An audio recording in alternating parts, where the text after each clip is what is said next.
सुन रहे हैं राजा विक्रमादित्य के सिंहासन की 32 पुतलियों की सूझबूझ, ज्ञान और मनोरंजन से परिपूर्ण 32 कथाओं की श्रृंखला सिंहासन 32। पिछली कड़ी में आपने सुना कि जैसे ही राजा भोज सिंहासन पर बैठने के लिए आगे बढ़े, तभी 29वीं पुतली मानवती राजा भोज के सामने आकर खड़ी हो गई और बोली, हे राजा भोज, मैं महाराज विक्रमादित्य के सिंहासन की 29वीं पुतली मानवती हूँ। मैं तुम्हारी हिम्मत की प्रशंसा करती हूँ। बड़ा हठ है तुम में। मैं तो कामना करती हूँ कि तुम इस सिंहासन पर बैठ सको। क्या करूँ, बिठा तो देती, मगर ये सिंहासन ही कुछ इस प्रकार का बना हुआ है कि जब तक राजा विक्रमादित्य का एक भी गुण इस पर बैठने की इच्छा रखने वाले में ना हो, तब तक वो इस सिंहासन पर नहीं बैठ सकता।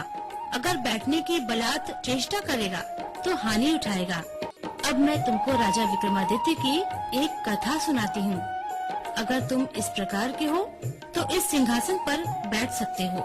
और तब मानवती ने कहना शुरू किया। एक दिन संध्या समय राजा विक्रमादित्य महल की छत पर घूम रहे थे। वे संध्या के समय छिपते सूर्य को देख रहे थे, जिसके छिपने से बादलों में लालिमा आ गई थी और धीरे धीरे अंधेरा छाने लगा था।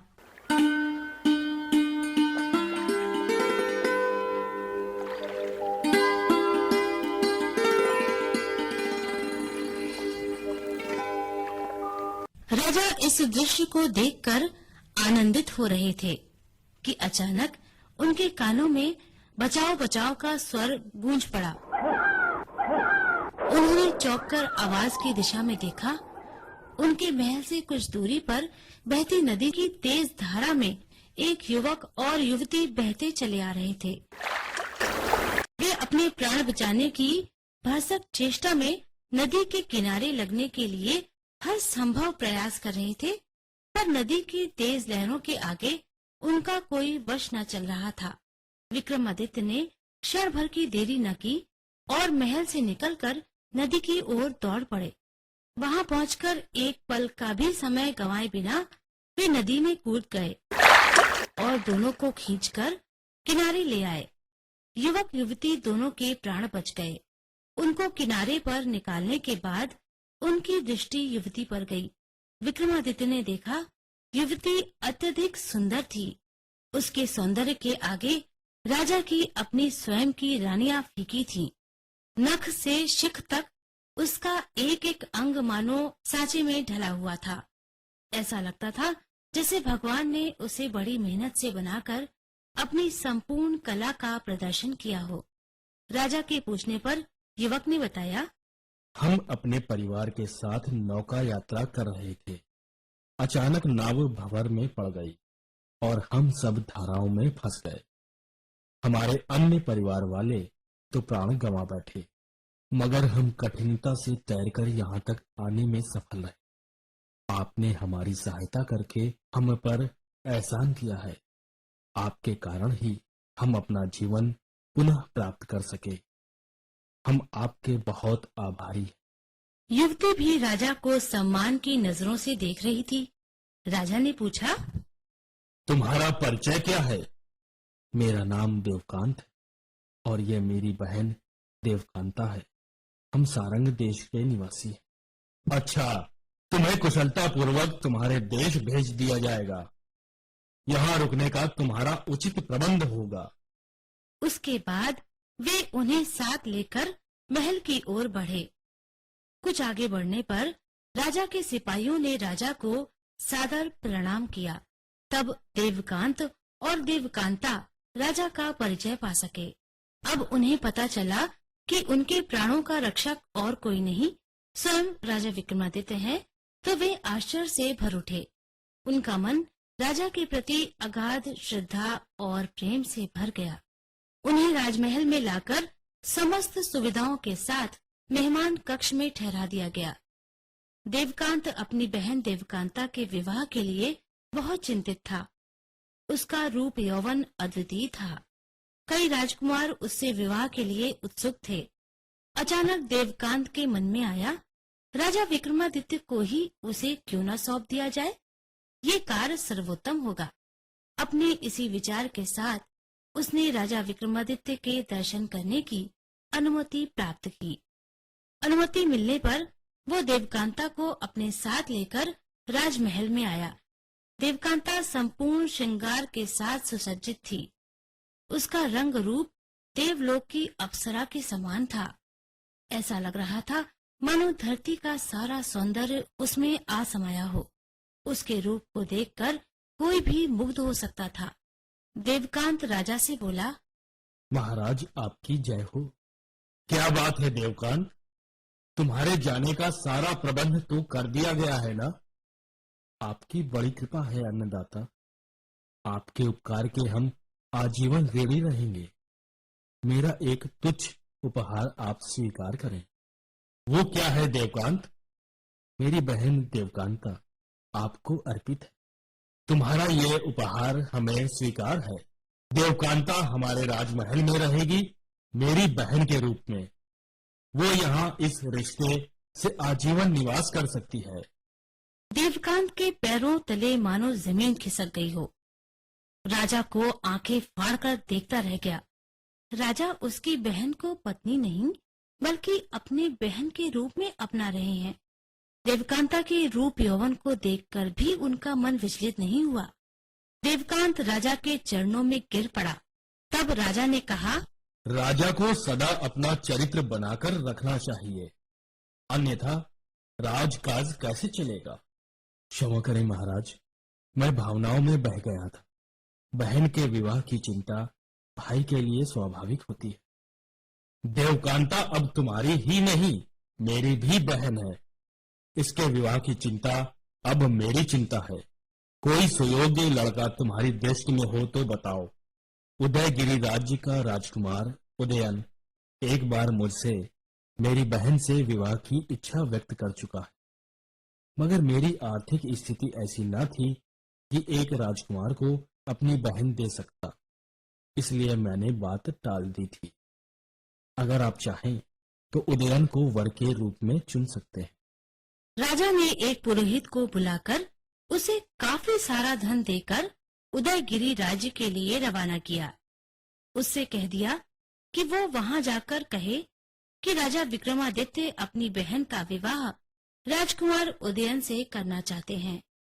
पुरोहित उसी संध्या को मुंह लटकाए वापस आ गया। पूछने पर बताया कि राह में उसे कुछ लुटेरों ने लूट लिया।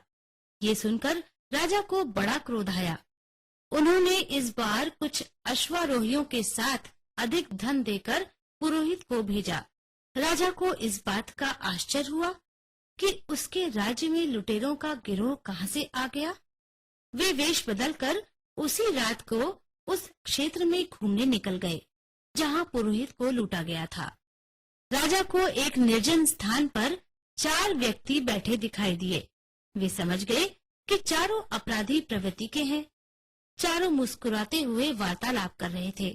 राजा विक्रमादित्य उनके बीच जाकर खड़े हो गए।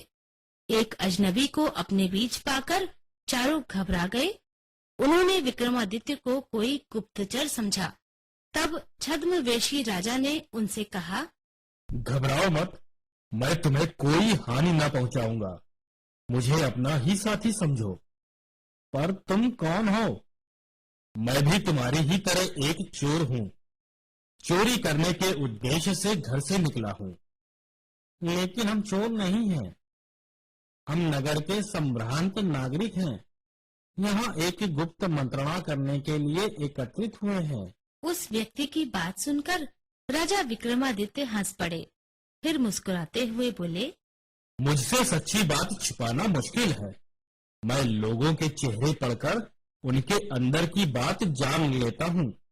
ठीक है, हम चोर ही सही, पर तुम्हें क्या? जाओ अपना रास्ता पकड़ो। नाराज मत हो मित्र, मैं पहले ही कह चुका हूँ कि मैं तुम्हें कोई हानि नहीं पहुंचाऊंगा। मैं तो ये चाहता हूँ कि तुम मुझे भी अपनी मंडली में शामिल कर लो, तो हम एक साथ जोरदार ढंग से अपना काम कर सकते हैं। राजा की बात सुनकर चोरों को विश्वास हो गया कि वो कोई सरकारी गुप्तचर नहीं है। तब उनके मुखिया ने कहा, हम सभी किसी न किसी कला में निपुण हैं। अनजान व्यक्ति को हम अपने दल में तब तक नहीं मिलाते जब तक उसकी खूबियों का पता ना हो जाए।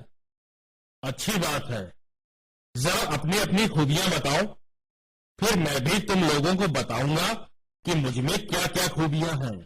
राजा की ये बात सुनकर पहला चोर बोला, मैं ऐसा शुभ मुहूर्त निकालता हूँ कि जब हम चोरी करने जाएं तो खाली हाथ ना लौटें। दूसरा बोला, मैं पशु पक्षियों की बोली भली भांति समझ लेता हूँ।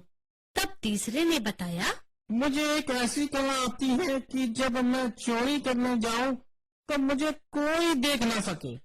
इसके बाद चौथे ने राजा को बताया, मेरे पास एक ऐसा यंत्र है कि जब मैं उसे शरीर से बांध लूं तो चाहे मुझे कोई कितना ही मारे, मुझे चोट नहीं लगती।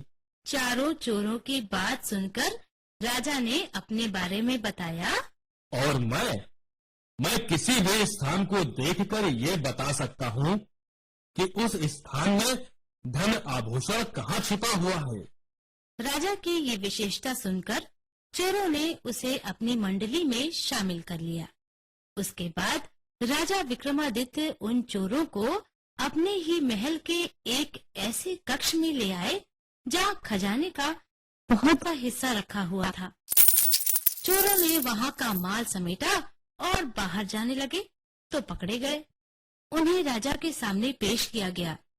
उन्होंने पांचवे साथी को राजा के रूप में देखा तो थर थर कांपने लगे। राजा ने उन्हें अभय दान देते हुए कहा, तुम चारों गुणी व्यक्ति हो, तुम्हारे पास ऐसे गुण है कि उन्हें समाज की भलाई में लगाया जा सकता है। मैं तुम्हें इस शर्त पर क्षमा करता हूँ कि भविष्य में अपराध से मुंह मोड़ लोगे। चारों चोरों ने राजा के सामने अपने अपराध की क्षमा मांगी और सज्जन नागरिक बनकर जीने का भी वादा किया। उन्होंने भविष्य में चोरी न करने की शपथ ली। राजा ने उन्हें अपनी सेना में नौकरी दे दी। उधर देवकांता का विवाह तय कर दिया गया। राजा ने अपने खर्च से उसका विवाह किया और बहन मानकर दान दहेज देकर विदा किया। कथा सुनाकर पुतली बोली, ऐसे चरित्रवान थे हमारे राजा कि स्त्री की सुंदरता मात्र पर नहीं जाते थे। चोर लुटेरों की कला की परख करके उन्हें उचित स्थान देते थे। अगर तुम में ये गुण है तो सिंहासन पर बैठो राजा भोज। राजा भोज मुंह लटकाए वापस चले गए। फिर 30वें दिन राज सिंहासन के निकट पहुँचे। 30वीं पुतली जयलक्ष्मी उनके मार्ग में आ गई और बोली,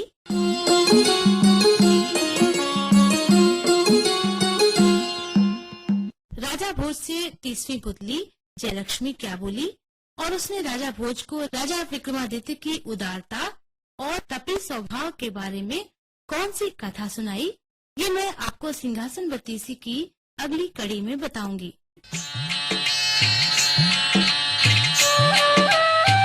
सिंहासन बत्तीसी की आज की कड़ी में बस इतना ही। ध्वनिंकन और संपादन नकुल कुमार का था। परिकल्पना SN माथुर की। सिंहासन बत्तीसी की अगली कड़ी में आपसे फिर भेंट होगी। तब तक के लिए ज्योति और नीरज सचान को आज्ञा दीजिए। नमस्कार। नमस्कार।